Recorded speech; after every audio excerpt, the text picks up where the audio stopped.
اللہ تبارک و تعالیٰ جل جلالہ و امن والہ و اتم برہانہ و اعظم شانہ کی حمد و ثنا اور حضور سرور کائنات مفخر موجودات زینت بزم کائنات دستگیر جہاں غم گسار زمان سید سروراں حامی بے کساں قائد المرسلین رحمت للعالمین احمد مجتبی جناب محمد مصطفیٰ صلی اللہ علیہ وسلم کی بارگاہ میں ہدیہ درود و سلام پیش کرنے کے بعد رب کریم کی بارگاہ میں یہ دعا ہے، نماز جمعہ میں ہم سب کا حاضر ہونا اپنی بارگاہ میں قبول و منظور فرمائے۔ قرآن مجید فرقان حمید میں رب کریم نے ارشاد فرمایا قل هل يستوي الذين يعلمون والذين لا يعلمون۔ اے حبیب صلی اللہ علیہ وسلم آپ فرما دیجئے کہ علم والے اور بے علم یہ برابر نہیں ہو سکتے۔ علم والا اور جاہل یہ مساوی نہیں ہو سکتے، برابر نہیں ہو سکتے، اس لیے کہ علم نور ہے اور جہالت اندھیرا ہے۔ علم کی روشنی وہ دل میں آتی ہے اور پھر اس روشنی اور نور کی وجہ سے اللہ تعالیٰ قلب کو نرمی عطا فرماتا ہے۔ قلب ہے جو وہ نرم ہو جاتا ہے۔ تو یہ برکت کس کی ہوگی؟ علم کی ہوگی۔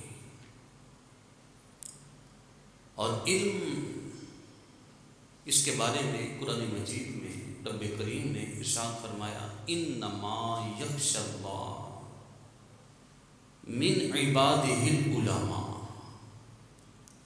بے شک اللہ سے علم والے ہی ڈرتے ہیں۔ اللہ کا خوف کن کو حاصل ہوگا؟ کہ جسے علم ہوگا۔ آپ اس کی مثال اس طرح سمجھیے کہ کوئی شخص بس میں بیٹھا ہے اور بس تیز چل رہی ہے اور بس کی جو بریکیں ہیں وہ فیل ہو گئی ہیں۔ جب بریکیں فیل ہو گئیں تو ڈر کس کو ہوگا؟ کہ جسے علم ہوگا کہ یہ گاڑی اب کہیں بھی حادثے کا شکار ہو سکتی ہے، اسے ڈر ہوگا۔ کہ جسے علم ہوگا کہ اب ہمارا حادثہ ہو سکتا ہے، کیونکہ اب یہ اس کی بریکیں فیل ہو گئی ہیں، اب کوئی بھی چیز آگے اسے لگے گی۔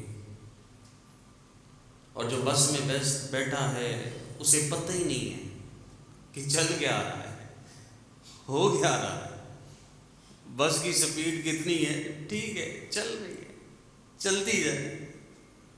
اسے علم نہیں ہے تو اسے ڈر بھی نہیں ہوگا، اور جسے علم حاصل ہوگا تو اسے پھر ڈر بھی حاصل ہوگا۔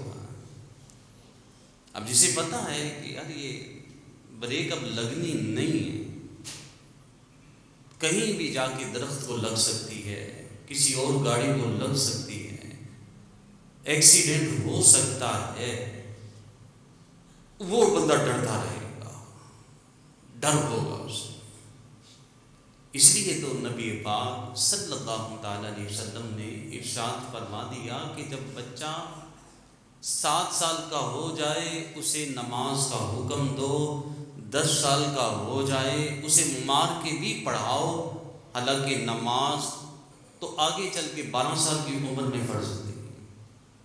جب بھی اس نے بالغ ہونا تھا، 12 سال میں، 15 سال میں، جب بھی فارغ ہوا اس نے بالغ ہونا تھا، نماز فرض اس وقت تھی، لیکن علم پہلے سکھایا گیا تاکہ پتہ ہو کہ نماز پڑھنی کیسے ہے، روزے رکھنے کیسے ہیں، حج پہ جانا ہے تو خالی وہاں پہ پھر کے نہیں آ جانا، ارکان ادا کرنے ہیں تو علم حاصل کرے، زکوٰۃ دینی ہے تو علم حاصل کرے کہ زکوٰۃ لگتی کس کس کو ہے، کس کو زکوٰۃ لگے گی، کس کو نہیں لگے گی۔ اگر زکوٰۃ ایسے شخص کو دے دی کہ جس پہ زکوٰۃ لگتی نہیں ہے تو آپ کا فرض ادا نہیں ہوگا، وہ فرض پھر بھی ذمہ رہے گا۔ نماز کا ہی دیکھ لیں کہ جس وقت میں جو نماز فرض ہے وہی ادا کر سکتے ہیں۔ ابھی نماز جمعہ کا وقت ہے، جمعہ ہی پڑھ سکتے ہیں، عصر نہیں پڑھ سکتے ہیں، مغرب نہیں پڑھ سکتے۔ تو علم کو حاصل کرنا یہ ضروری ہے، اور جو فرمایا گیا کہ بندے کی عمر بڑی ہوتی چلی جاتی ہے تو اس پہ علم سیکھنا لازمی ہوتا چلا جاتا ہے۔ شادی آئی ہے، نکاح کا وقت ہے تو نکاح کے بارے میں علم ہونا ضروری ہے۔ اب آپ دیکھ لیں ہمارے معاشرے میں اس وقت طلاقوں کا انبار ہے، عدالت میں کچہری میں چلے جائیں سب سے زیادہ کیسز جو ہیں وہ طلاقوں کے ہیں۔ وجہ کیا ہے؟ پتہ ہی نہیں تھا کہ طلاق بولنے سے 3 مرتبہ کہہ دیا طلاق واقع ہو گئی، بعد میں آگے ہمیں پوچھتے جی وہ جو ہمیں تو پتہ ہی نہیں تھا، حالانکہ سیکھنا فرض ہو گیا تھا۔ پہلے وقتوں میں بزرگ نکاح اس وقت پڑھاتے تھے جب اسے نکاح کے مسائل آتے تھے، دولہے سے مسائل سنے جاتے، طلاق کے مسائل سناؤ، نکاح کے سناؤ، حقوق زوجین کے مسائل سناؤ، شوہر کا حق کیا ہے، زوجہ کا حق کیا ہے۔ جب یہ ساری چیزیں حاصل ہوتی تھیں تو پھر لڑائی جھگڑے نہیں ہوتے تھے، پھر طلاقوں پہ نوبتیں نہیں آتی تھیں۔ اب طلاقوں پہ جو نوبتیں آئی وجہ کیا ہے؟ جہالت۔ ایک عجیب سی بات، میرے پاس ایک بندہ آیا مسئلہ پوچھنے کے لیے، کہتے کہ ہم دونوں میاں بیوی بیٹھے تھے ایک ڈرامہ دیکھ رہے، ڈرامے میں وہ ایکٹنگ کرتے ہوئے وہ جو بھی تھے ڈرامہ کرنے والے، انہوں نے آپس میں طلاق انہوں نے دی نا، تو یہ بھی آپس میں بیٹھے ہوئے ڈرامہ دیکھ کر وہی الفاظ طلاق کے ایک دوسرے کو بولنے لگے۔ جب بول لیے اب پریشان کہ طلاق ہوئی کہ نہیں ہوئی، تو میرے پاس آئے، میں نے ان کو بتایا کہ یار یہ تو آپ کی طلاق واقع ہو گئی ہے جی، ہم تو ایکٹنگ کر رہے تھے، ہم تو وہ دیکھ کر ڈرامہ دیکھ کر وہی الفاظ بول رہے تھے۔ تو پیارے بھائیوں، اس کے معاملات کو سیکھنا، علم کو سیکھنا ضروری ہے۔ نماز ہم پڑھتے ہیں تو نماز کے مسائل کو سیکھنا بھی ضروری ہے، وضو کرتے ہیں وضو کے مسائل کو سیکھنا ضروری ہے، غسل کرتے ہیں غسل کے مسائل کو سیکھنا ضروری ہے۔ سفر میں ہو، وضو کے لیے پانی نہیں ہے، تیمم کی حاجت پیش آئے گی، اب تیمم کے مسائل کو سیکھنا فرض ہے، اور ہمیں پتہ ہی نہیں، بڑی تعداد کو پتہ ہی نہیں ہے کہ تیمم کس طرح کیا جائے گا۔ پھر اسی طرح نماز جنازہ کو آپ لے لیجیے، کتنی تعداد ہوتی ہے نماز جنازہ پڑھنے والوں کی، لیکن افسوس نماز جنازہ کی دعا چند لوگوں کو یاد ہے، کم لوگ ہوتے ہیں جن کو جنازہ آتا ہو۔ یہ کیا ہے؟ یہ جہالت ہے، اندھیرا ہے۔ اصل جو تھا نا ہمارا مسلمانوں کا مقصد دنیا میں آنے کا علم سیکھنے کا تھا، لیکن ہمیں کون سی چیز آ گئی؟ دنیا داری آ گئی، دنیاوی معلومات آ گئی، دنیاوی چیزیں وہ گھس گئی آ گئی، جس کی وجہ سے ہم لوگ بہت علم دین سے دور ہوتے چلے گئے ہیں۔ ورنہ اس کی تو فضیلتیں اتنی ہیں، اس کی شان ہی اتنی بیان کی گئی۔ فرمایا گیا کہ عابد عبادت گزار ساری رات قیام میں کھڑا رہے، عبادت کرتا رہے، نوافل پڑھتا رہے، اور علم والا ایک مسئلے کے اندر غور و فکر کرتا رہے، تو اس علم والے کا غور و فکر کرنا عابد کی ساری رات عبادت کرنے سے بہتر ہے۔ اور پھر کسی شخص کو علم دین کا ایک مسئلہ بتا دینا، کسی نے مسئلہ پوچھا اسے مسئلہ بتا دینا، یہ حدیث پاک میں فرمایا دنیا وما فیہا، کہ دنیا اور جو کچھ بھی اس کے اندر ہے سب کچھ خیرات کر دینے سے بہتر ہے۔ سب کچھ بندہ دنیا کا خیرات کر دے، صدقہ کر دے، اور اس سے بھی زیادہ فضیلت کس کی ہے کہ ایک علم دین کا مسئلہ کسی کو بیان کر دینا، علم دین کا ایک مسئلہ کسی کو سمجھا دینا، یہ دنیا وما فیہا سے بھی یہ بہتر کہا گیا ہے۔ اور پھر شان اتنی اس کی رکھی ہے اللہ تعالیٰ نے کہ علم دین جو سیکھتا ہے اور اس کی طلب کے لیے اپنے گھر سے چلتا ہے، تو نبی پاک صلی اللہ تعالیٰ علیہ وسلم ارشاد فرماتے ہیں کہ اللہ تعالیٰ کے فرشتے اس کے قدموں کے نیچے اپنے پروں کو بچھا دیتے ہیں۔ اللہ کے فرشتے سر پہ ہاتھ رکھ دیتے، یہ بھی کافی تھا، فرشتے پیٹھ تھپک دیتے، یہ بھی کافی تھا، لیکن فرمایا کہ کتنی شان علم سیکھنے والوں کو عطا کی گئی کہ فرشتے اس کے قدموں کے نیچے اپنے پروں کو بچھا دیتے ہیں۔ اور پھر حدیث پاک میں ارشاد فرمایا گیا ہے کہ جب کوئی علم دین کو طلب کرنے کے لیے اپنے گھر سے چلتا ہے اور راستے میں جو قبرستان آ جاتا ہے، اللہ اس کے صدقے میں قبرستان والوں پر 40 دن کے لیے عذاب قبر کو اٹھا لیتا ہے کہ یہ علم سیکھنے چلا ہے، یہ علم کی طلب کے لیے سفر کر رہا ہے۔ اور پھر یہ دھول مٹی پڑتی ہے، اس میں اس کا مفہوم عام ہے، خواہ وہ طالب علم ہے، قرآن پاک حفظ کرنے کے لیے جا رہا ہے، عالم کورس کرنے کے لیے جا رہا ہے، کسی نیک محفل میں جا رہا ہے، نماز جمعہ پڑھنے کے لیے جا رہا ہے، اب جو بھی علم کی طلب کے لیے نکلا ہے اور اس کے جسم کے اوپر جو غبار پڑے گا، اس کے پاؤں پہ مٹی کی جو دھول پڑے گی، تو حدیث پاک میں فرمایا اللہ تعالیٰ اس حصے پر کہ جتنے حصے پر مٹی کی دھول پڑ گئی ہے، اللہ تعالیٰ نارے عذاب کو، جہنم کی آگ کو اس کے اس حصے سے محفوظ فرما دے گا، کیونکہ یہ اللہ کے دین کے لیے نکلا ہے، یہ اللہ کے نور کو حاصل کرنے کے لیے چلا ہے، علم دین کی تمنا لیے گھر سے چلا ہے، یہ جلدی اس لیے آیا ہے تاکہ میں جا کے کچھ علم کی باتیں سیکھ لوں۔ ابھی ہم دیکھ لیں پہلے آنے کا مقصد کیا ہوگا کہ علم کی کوئی بات مجھے حاصل ہو جائے، اور پھر جب یہ علم آتا ہے فرمایا کہ اندھیرے جاتے ہیں، اندھیرے دور ہو جاتے ہیں، جہالت دور ہو جاتی ہے، اور علم اللہ تعالیٰ کی صفت ہے، اور علم نور ہے، اللہ تعالیٰ نور اس کے قلب میں عطا فرما دیتا ہے۔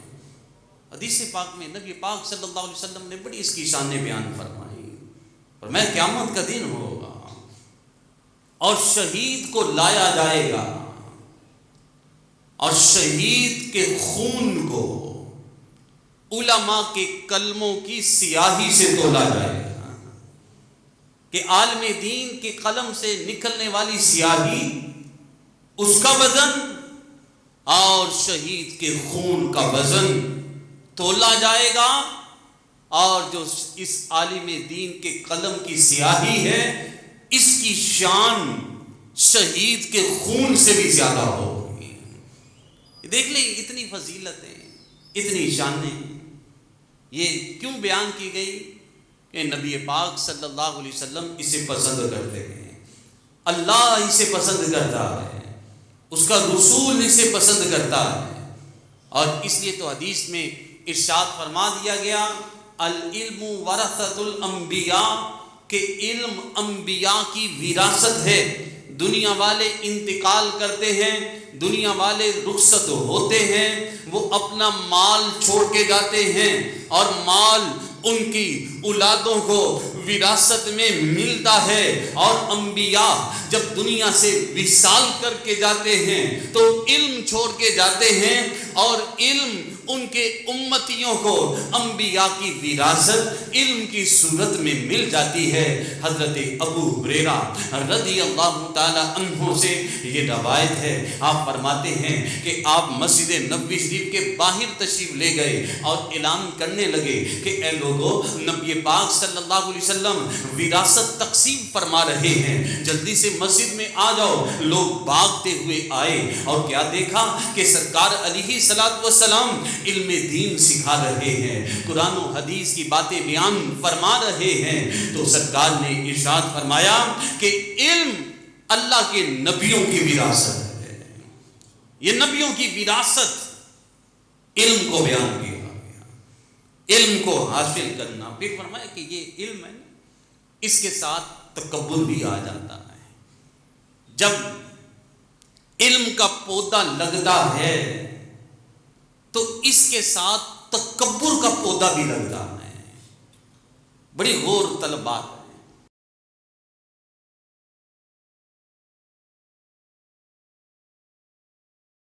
کہ جب علم کا پودا لگتا ہے تو اس کے ساتھ تکبر کا پودا بھی لگتا ہے۔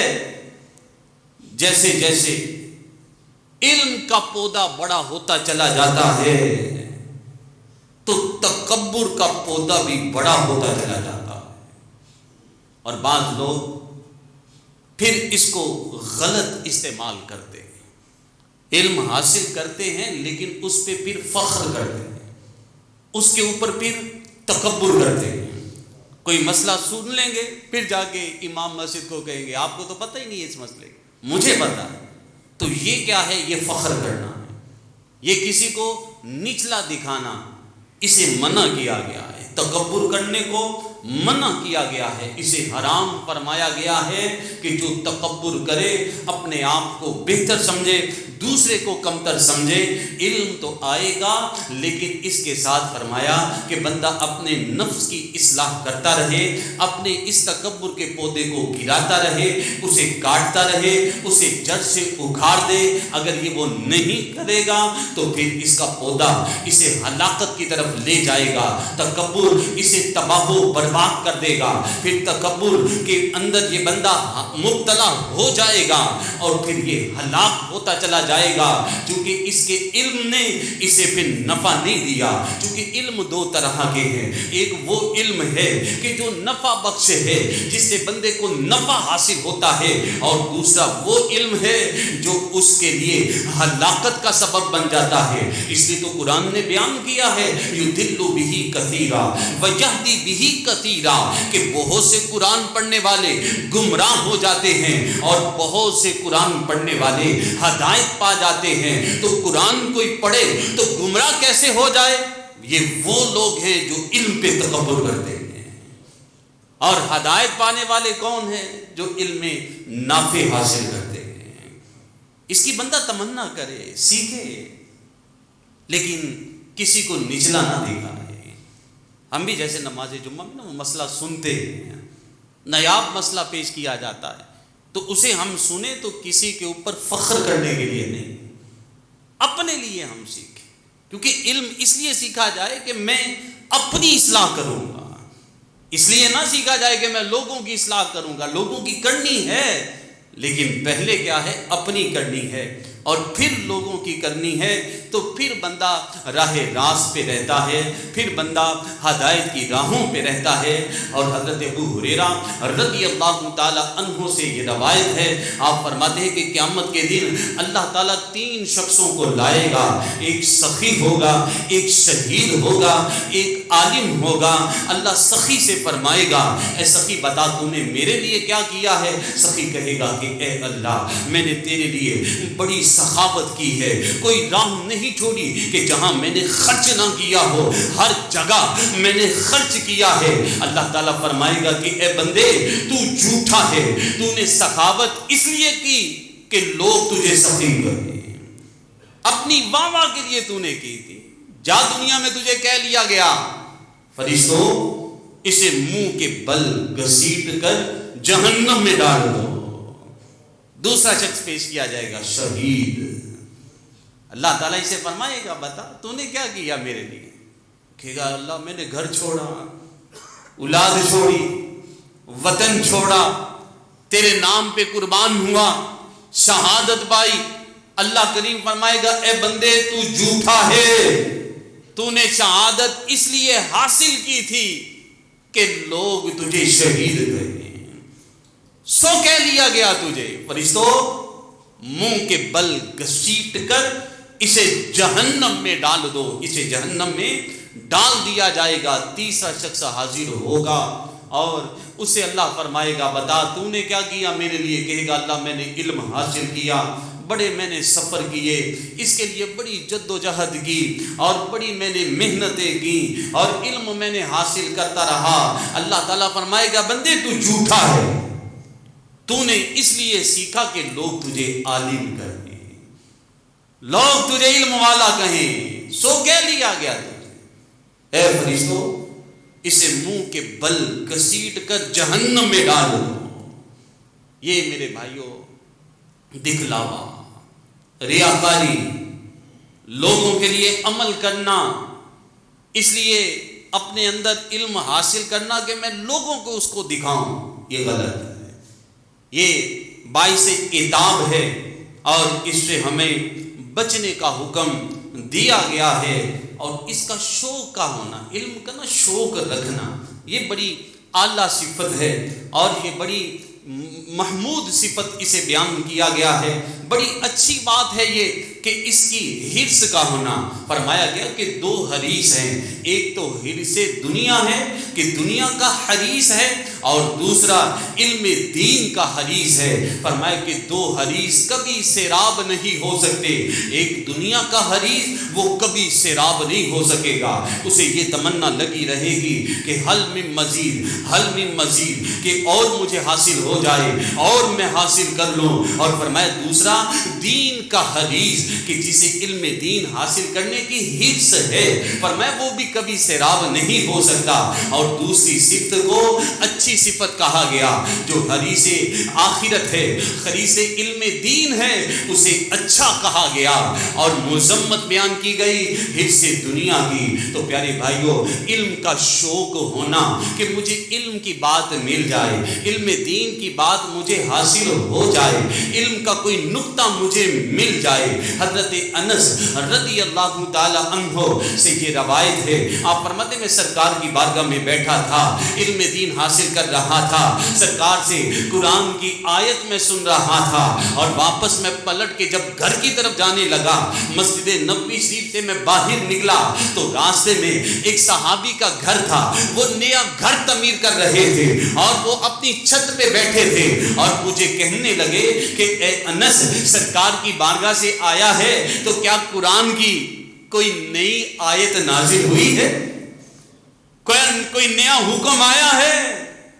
آپ نے فرمایا کہ ہاں ابھی ابھی قرآن نازل ہوا ہے اور یہ آیت نازل ہوئی ہے، اقترب للناس حسابهم وهم فی غفلۃ معرضون، لوگوں کا حساب قریب ہے اور لوگ غفلت میں پڑے ہیں۔ حساب قریب ہے لوگوں کا اور وہ غفلت میں ہیں۔ ان صحابی رضی اللہ تعالیٰ عنہ نے جب اس آیت کو سنا تو فوراً چھت سے نیچے اترے، اور حضرت انس فرماتے ہیں کہ اسی وقت ہی سرکار کی بارگاہ میں حاضر ہو گئے۔ کہا یا رسول اللہ، ابھی یہ آیت نازل ہوئی ہے، اقترب للناس حسابهم وهم فی غفلۃ معرضون، لوگوں کا حساب قریب ہے اور وہ غفلت میں ہیں۔ یا رسول اللہ، مجھے ارشاد فرمائیں کہ میں کس طرح اپنے حساب کی تیاری کروں، مجھے علم دین کے بارے میں بتائیے۔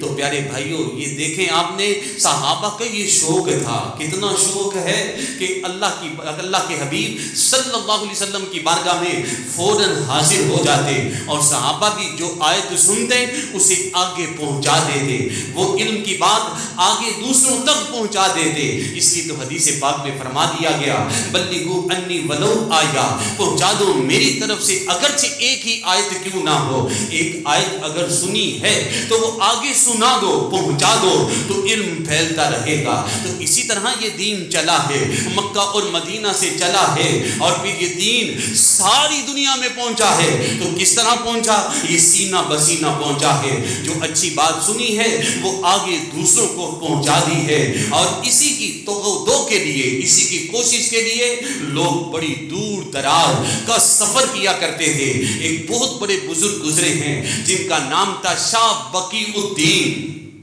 بڑے اللہ کے نیک بندے تھے۔ ابھی ان کی عمر 19 سال تھی، اور نیشا پوری میں یہ علاقہ تھا، وہاں یہ پڑھنے کے لیے گئے۔ ان کا جب شوق ان کے استاد نے دیکھا، کہا کہ تم ایسا کرو کہ بغداد میں چلے جاؤ، بغداد میں بہت بڑے بڑے علماء ہیں، بغداد میں امام احمد بن حنبل بھی ہیں، اس وقت حیات ہیں وہ، اور جاؤ جا کر ان کے پاس بیٹھ کے پڑھ لو، ان کے پاس جا کے علم دین کو حاصل کر لو۔ یہ حضرت شاہ بقی الدین رحمت اللہ تعالی علیہ، آپ نے سمندری سفر اختیار کیا ہے، اور سمندر میں کی کشتی میں جب آپ بیٹھے ہیں اور سفر کا آغاز کیا ہے تو سمندر میں طوفان آ جاتا ہے، اور طوفان کی شدت اتنی ہے کہ جو راستہ جو آپ نے اختیار کرنا تھا، جو سمت آپ کی بغداد کی تھی، وہ سمت الٹ جاتی ہے، جانب مخالف وہ کشتی چلنا شروع ہو جاتی ہے، اور جس خشکی کے مقام پہ وہ کشتی آپ کو اتارتی ہے تو وہاں سے لوگوں سے آپ نے پوچھا کہ بغداد کتنا دور ہے؟ تو لوگوں نے کہا کہ بغداد یہاں سے 1.5 مہینے کی مسافت ہے، 1.5 مہینے کا سفر کوئی کرے تو پھر وہ بغداد پہنچ سکتا ہے۔ شاہ بقی الدین رحمہ اللہ، آپ 1.5 مہینے پیدل سفر کرتے ہیں، اور وقت کے امام احمد بن حنبل رضی اللہ تعالیٰ عنہ، ان کی کتاب ہے مسند امام احمد بن حنبل، سرکار کی بڑی حدیثیں، کثیر حدیثیں بیان کی گئی۔ آپ جب پہنچے بغداد میں، بغداد کے حالات ناساز تھے، اور وہاں کے بادشاہ نے آپ کو، امام احمد بن حنبل کو گھر میں قید کر دیا تھا، اور وہ چاہتا تھا کہ آپ قاضی القضا بنے، آپ جج کے عہدے پہ آ جائیں اور فیصلے کیا کریں، آپ قاضی بن جائیں۔ آپ نے انکار کیا، اس نے آپ کو سزا دی اور قید کر دیا، گھر میں آپ کو محصور کر دیا، بند کر دیا گیا۔ اور حضرت شاہ بقی الدین رحمت اللہ تعالی علیہ بغداد میں پہنچے ہیں، کیا دیکھا ہے؟ امام احمد بن حنبل کا مدرسہ بند ہو چکا ہے، گھر کے باہر سپاہی کھڑے ہیں، اور لوگوں سے کہا کہ مجھے پہنچنا ہے، امام احمد بن حنبل کے پاس جانا ہے، ان کے گھر کا پتہ مجھے بتا دو۔ تو لوگوں نے کہا کہ ہم اشارہ سے تمہیں بتا دیں گے اور پھر تم ان کے گھر پہ چلے جانا۔ تو شاہ بقی الدین رحمت اللہ تعالی علیہ سرکار کی حدیث سننے کے لیے آپ نے اپنے لباس کو پھاڑا، کہیں قمیض کا کوئی حصہ کاٹا، امامہ اتارا، بال اپنے بکھاڑ لیے اور فقیر بن گئے۔ اور آج تو فقیر ہمارے ہاں جو مانگتے ہیں، کہتے ہیں نا اللہ کے نام پہ کچھ دے دو، اس دور میں فقیر یہ آواز لگاتے تھے اجرکم اللہ، اللہ تعالیٰ تمہیں اجر دے، اجرکم علی اللہ، اللہ تعالیٰ تمہیں اجر دے. یہ آواز فقیر لگایا کرتے تھے. آپ نے کاسا اٹھایا اور بغداد کی گلیوں میں گھومنے لگے اور صدا لگانے لگے اجرکم علی اللہ، اللہ تعالیٰ تمہیں اجر دے، مجھے کچھ میری مدد کرو. لوگ کاسے کے اندر پیسے ڈالنے لگے اور پھر آپ امام احمد بن حنبل کے دروازے پہ جب پہنچے تو وہاں پولیس والے کھڑے تھے. آپ نے ان کے سامنے بھی صدا لگائی اجرکم علی اللہ، کہ اللہ تمہیں اجر دے، میرے کاسے میں کچھ ڈال دو. سپاہیوں نے بھی پیسے ڈال دیے. پھر آپ امام احمد بن حنبل رضی اللہ تعالی کے دروازے پہ کھڑے ہو کر یہ صدا لگائی اجرکم علی اللہ، اللہ تعالیٰ تمہیں اجر دے. امام احمد بن حنبل نے دروازہ کھولا. شاہ بقی الدین کہنے لگے میں کوئی مانگنے والا نہیں ہوں، میں کوئی فقیر نہیں ہوں، میں کوئی بیکاری نہیں ہوں، میں تو علم کا طالب ہوں، میں تو علم طلب کرنے آیا ہوں، علم سیکھنے آیا ہوں، اپنے علاقے سے سفر کر کے بغداد میں پہنچا ہوں اور علم پڑھنے آیا ہوں، مجھے حدیث سنا دے. امام احمد بن حنبل رضی اللہ تعالی عنہ نے کاسے کے اندر سکہ بھی ڈالا اور شاہ بقی الدین کو ایک سرکار کی حدیث بھی سنا دی. پھر پورا سال شاہ بقی الدین رحمت اللہ تعالی علیہ فقیر بن کے ہاتھ میں کاسا لے کر پھٹا ہوا لباس پہن کر امام احمد بن حنبل کے دروازے پہ جا کے اجرکم علی اللہ کی صدائیں لگاتے رہے. وہ روزانہ آپ کو ایک سرکار کی حدیث بیان کرتے رہے. تو پیارے بھائیوں، یہ علم اس طرح حاصل ہوتا ہے، اس طرح بزرگوں نے یہ علم حاصل کیا ہے اور پھر یہ آگے پہنچایا ہے اور علم کو بہتر کہا گیا. حضرت علی رضی اللہ تعالی عنہ آپ علم کے شہر ہیں. سرکار نے ارشاد فرمایا ہے انا مدینۃ العلم وعلی بابوہا، کہ میں علم کا شہر ہوں اور علی اس کا دروازہ ہے. حضرت علی رضی اللہ تعالی عنہ آپ فرماتے ہیں کہ علم بہتر ہے مال سے، علم بہتر ہے مال سے. لوگوں نے کہا کہ اے علی، اے علم و حکمت کے شہنشاہ، یہ تو ارشاد فرمائیے کہ علم بہتر کیسے ہے، علم کی شان کیسے ہے. حضرت علی رضی اللہ تعالی عنہ آپ فرمانے لگے کہ مال تو فرعون کے پاس بھی تھا، دولت تو قارون کے پاس بھی تھی، اور جو علم ہے یہ اللہ کے نبیوں کی وراثت ہوتی ہے. اور حضرت علی نے علم اور دنیا کا فرق بیان کیا. حضرت علی رضی اللہ تعالی عنہ آپ فرماتے ہیں کہ دنیا کی دولت کی تم حفاظت کرتے ہو اور علم دین تمہاری حفاظت کرتا ہے. تم مال کی حفاظت کرو گے، اسے سنبھال کے رکھو گے، اس کی حفاظت کے لیے کبھی صندوق میں رکھو گے، کبھی بینک میں جگہ جمع کرواؤ گے، اور علم دین وہ تمہاری حفاظت کرے گا. حضرت علی رضی اللہ تعالی عنہ علم دین کے پھول عطا فرماتے ہیں اور فرماتے ہیں کہ اے لوگوں، مجھے دو لوگوں سے ڈر لگتا ہے. اور فرمایا کہ وہ شخص کہ جو لمبی لمبی امیدیں باندھتا ہے، لمبی امیدیں رکھتا ہے، فرمایا کہ وہ شخص جو لمبی امیدیں رکھنے والا ہے وہ اپنی آخرت کو بھول جاتا ہے. جس کے دل کے اندر لمبی امیدیں ہیں کہ میرے پاس دولت آئے گی، میں اچھی سواری لوں گا، میرے پاس دولت آئے گی، میں اچھا مکان لوں گا، میرے پاس دولت آئے گی، میں اچھا لباس پہنوں گا، لمبی لمبی امیدیں باندھتا ہے، فرمایا وہ شخص اپنی آخرت کو بھول جاتا ہے. اور فرمایا دوسرا وہ شخص جس کی خواہشات زیادہ ہوں وہ اپنی آخرت کو تباہ کر دیتا ہے. حضرت علی فرماتے ہیں اے میرے ماننے والوں، اے مجھ سے محبت کرنے والوں، دو طرح کے لوگ ہیں دنیا میں.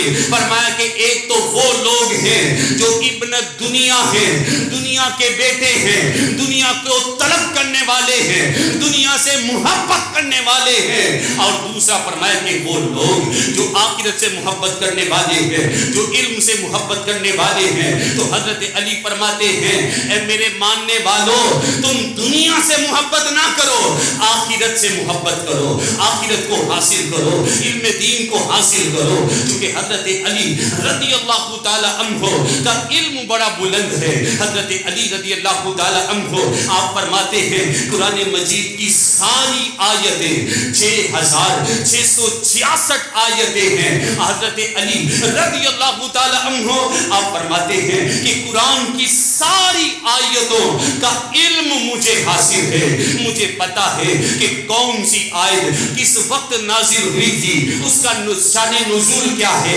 اسباب نزول کیا ہے، اس کے نازل ہونے کا سبب کیا ہے۔ حضرت علی رضی اللہ تعالی عنہ آپ ارشاد فرماتے ہیں کہ ساری کتابوں کا علم اللہ تعالیٰ نے قرآن کے اندر رکھا ہے۔